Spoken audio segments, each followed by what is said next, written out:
Hello and welcome to DNA editors table. आज हम लोकसभा चुनाव 2024 के जो पिछले 6 चरण बीत गए हैं, इससे यूपी की पॉलिटिक्स पर अभी कितना ज़्यादा असर पड़ा है, कौन सी पार्टी वहां पर अपनी पैठ जमाने में कामयाब रही है, ये जानने की कोशिश करते हैं। तो इसके लिए हमारे साथ मौजूद हैं डीएनए के एडिटर तनवीर आज़म जी।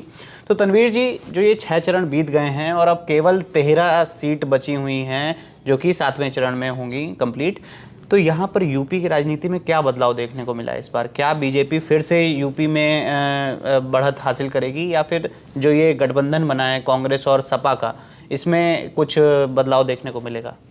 देखिए, यूपी में 80 सीटें हैं और यूपी में बीजेपी ने पिछले बार बीजेपी ने खुद अकेले 62 सीटें जीती थी जी। 62, और 3 सीटें उनके जो सहयोगी दल हैं, अपना दल, उनके पास उनके खाते में गई थी जी। इस बार बीजेपी वहाँ पे अपना दल है ही है, फिर वो सुभाषपा जो उनकी राजभर की पार्टी है उनको भी अपने साथ ले लिया है। छोटे छोटे कुछ और दल भी हैं जो बीजेपी के साथ है। दूसरी तरफ पिछले बार यूपी में सपा और बसपा दोनों ने मिलकर साथ में चुनाव लड़ा था। 15 सीटें जीती थी, जिसमें 10 सीटें मायावती की बसपा ने जीती थी और 5 सीटें सपा की। 1 सीट कांग्रेस के खाते में गई थी, रायबरेली वाली। इस बार जब चुनाव से पहले बहुत दिन तक ये चर्चा रही कि मतलब बसपा और कांग्रेस और सपा तीनों साथ मिलके लड़ेंगे, वो खैर वो डील नहीं हो पाई, वो अलायंस बन नहीं पाया। कांग्रेस बाद में कांग्रेस और सपा में एक अलायंस बना, तो उस अलायंस के तहत सपा 63 सीटों पे लड़ रही है और 17 सीटों पे कांग्रेस लड़ रही है, जिसमें अमेठी है, रायबरेली है, सहारनपुर की सीट है, फतेहपुर सीकरी है, ऐसी कुछ सीटें हैं, कानपुर की सीट है, ऐसी कुछ सीटें हैं जो कांग्रेस के खाते में गई हैं।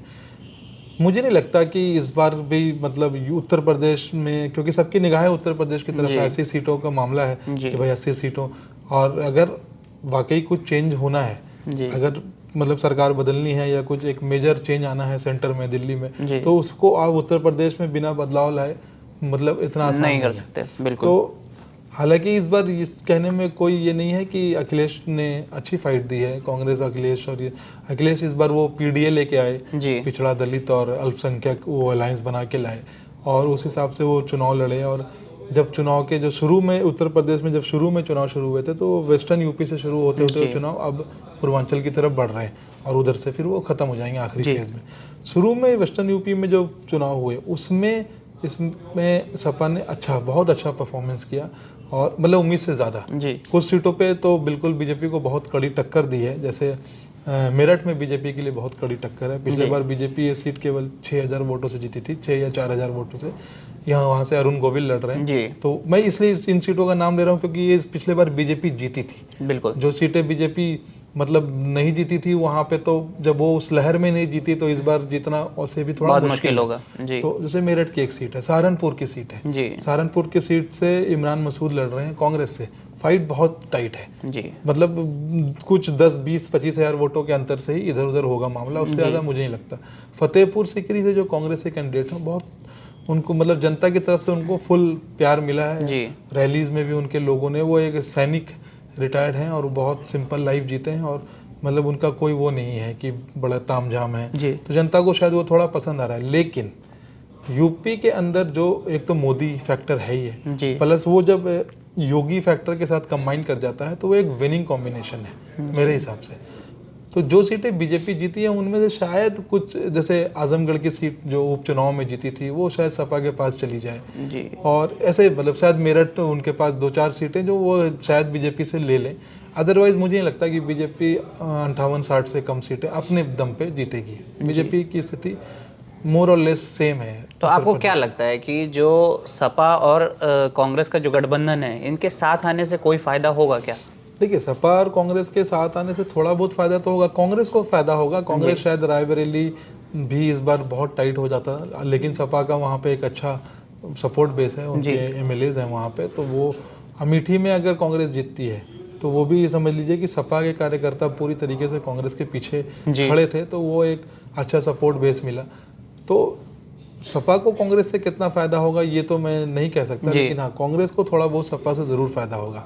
बट जैसे मैं बार बार कहता हूँ लोगों से कि कांग्रेस से ज़्यादा बेटर था कि अखिलेश यादव मायावती के साथ उनसे बात करके और कुछ हिसाब करके उनके साथ जुड़ते, क्योंकि आज भी मायावती की पार्टी का जो सपोर्ट बेस है वो कांग्रेस से ज़्यादा है।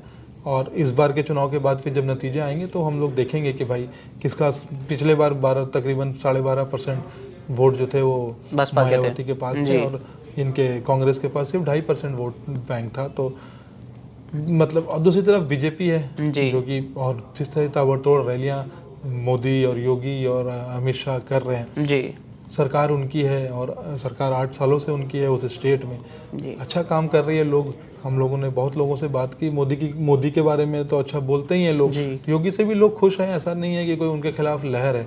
तो मुझे नहीं लगता कि इस बार मतलब यूपी से कुछ अपोजिशन को बहुत ज़्यादा गेन होने वाला है। ओके, तो जैसा कि हमने जाना कि उत्तर प्रदेश के जो चुनाव हैं कितने इंटरेस्टिंग होने वाले हैं, और भाजपा जो है, जो पिछली बार एक बहुत बड़ी पार्टी बन के यूपी में उभरी थी, लगभग 65 सीटें अलायंस के साथ उन्होंने 65 सीटें अपनी जीती थी एनडीए ने, और सिंगल लार्जेस्ट पार्टी अगर देखी जाए तो 62 सीटें उन्होंने जीती थी बीजेपी ने।